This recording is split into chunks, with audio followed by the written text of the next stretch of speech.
Alright, I am back with Corset Q&A video number 3. I didn't really know where I wanted to go with this one because I have a lot of stuff to cover, but I think we're going to go with where do your organs go?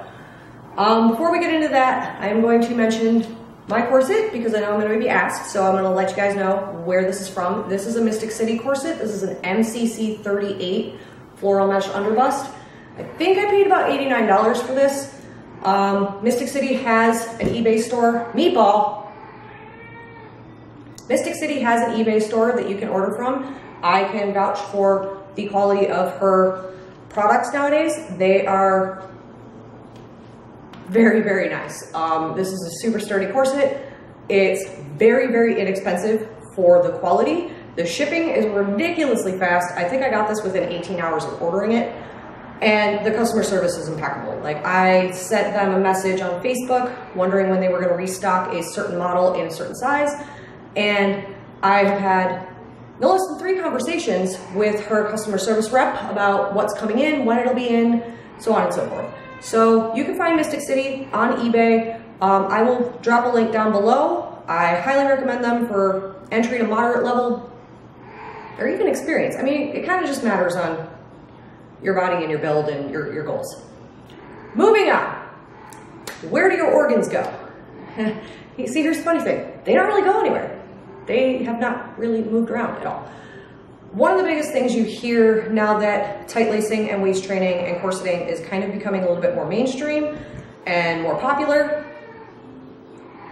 My meatball.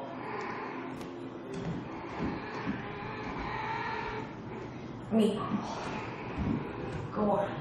Is the health concern of your organs. You're going to move your organs around. Newsflash. Organs move. They are meant to move. They're maybe not meant to, really get slammed around, but your organs do, by necessity, shift around your body as it is, minus a corset.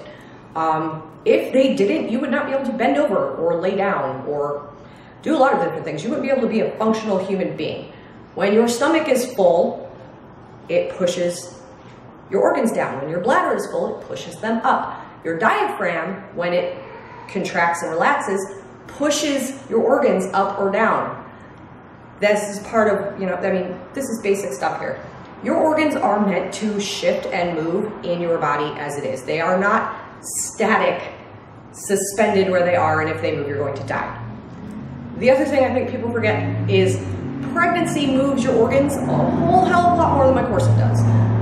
I had a 10+ pound, 22-inch child inside of me. She moved my organs around a hell of a lot more than my corset did. Just saying. She also screwed up my rib cage.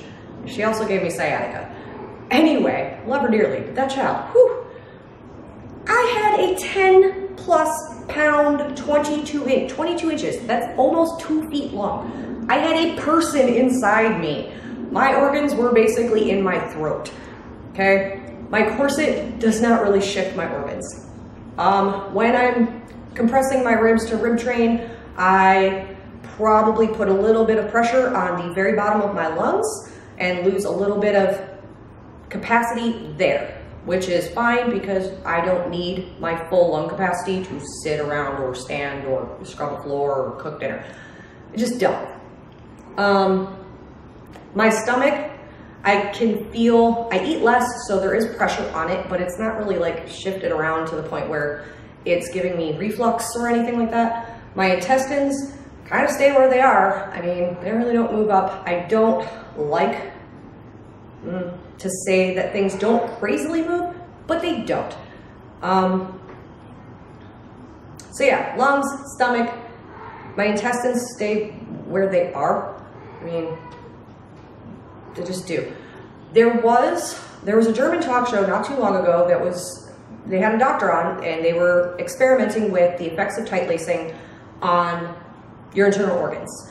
So they had an experienced tight lacer come on with a custom-made corset that was made with industrial strength plastic boning instead of metal, so she could be put into an MRI. What they found was, aside from the intestines slightly shifting downwards and the kidneys moving up just a tick, none of her organs really moved at all. What did happen is the fatty pads on her torso shifted, they moved, they were squished into other spots, and her muscles stretched. That's what happens. I guess the easiest way to describe it is when I put a corset on, I notice, and this will be different for everybody. Some people, their fat will move down towards their hips. Some people, it'll move up over the top and get a muffin top, as we call it. I get a little bit of that, but mainly most of mine, meatball, excuse me. Anyway, mainly most of mine tends to get squished a little bit up here and towards the back. So now this is noticeable for me because I am one of those people with a very wide front facing stance. Like my body itself is fairly wide. Like it just is. That's the way my bone structure is. But when I turn to the side, when I'm not wearing my corset, I practically disappear, very narrow. When I put my corset on, really all that happens is it distributes those dimensions differently. Instead of being very narrow this way, I become very narrow this way. That's all. My corset is not really moving my organs around too much. It's just stretching my muscles here, mainly my obliques, and just mashing the fat around. Like that's what's happening. That's what you can feel when you put it on, is like the fat from your waist kind of goes towards the center, towards your back, and up and down. Not my organs. Like, believe it or not, the human body has a lot of stuff going on, even in very small, slender people. That is fat and muscle tissue. So yeah, where do my organs go? They basically stay where they are. They really don't go anywhere. And also, organs are supposed to move. Let's not forget about that. This is important science stuff that I think everybody should know. Your organs are supposed to shift slightly. If they didn't, you'd probably die. So, okay, where do my organs go? That's been answered. This is a Mystic City corset. If you want to know where to get one, I will link her down below. And I'm probably going to leave this on and do another video in it because frankly I'm comfortable and I'm also cooking dinner right now, so I don't really have time to change. I will be back with corset video number 4.